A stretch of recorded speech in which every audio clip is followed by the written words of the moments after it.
I could take a materialist scientist and turn him into a believer in 15 minutes by giving him 5-MeO-DMT. People criticize me for being mystical, for talking about woo-hoo subject and new age stuff and God and this and that. Look, I'm telling you straight up right now.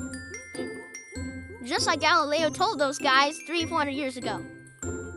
I have an instrument. We have this instrument, 5-MeO-DMT. You take this instrument within 15 minutes, you will realize what God is.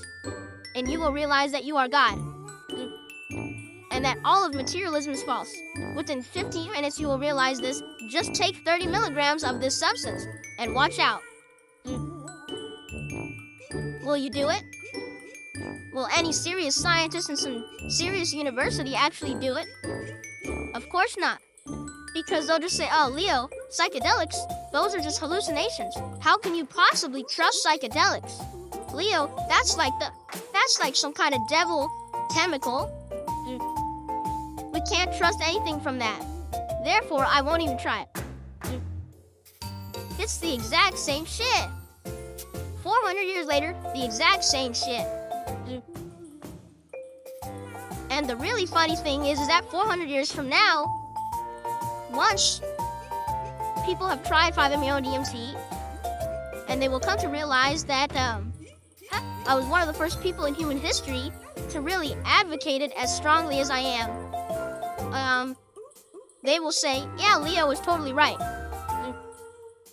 But they will still not learn the lesson, the really deep lesson of the fact that even in 400 years, whatever science is doing, it will still be locked into some further paradigm, further stuff that people are dogmatic about, and it will still deny certain kinds of evidence, simply because there will be some new technology that reveals some new part of reality in some radically new way, and of course people will say that, oh, well, that's just the work of the devil, or whatever the fashion is of the time. So right now, you wouldn't say it's the work of the devil, you would say it's just some hallucinations in the mind, because that's what the materialist paradigm believes. 400 years ago is the work of the devil, because that was the religious paradigm. In 400 more years, it's gonna be some, I don't know, you'll have some other excuse. Your mind will always come up with an excuse. That's what the mind is a master of.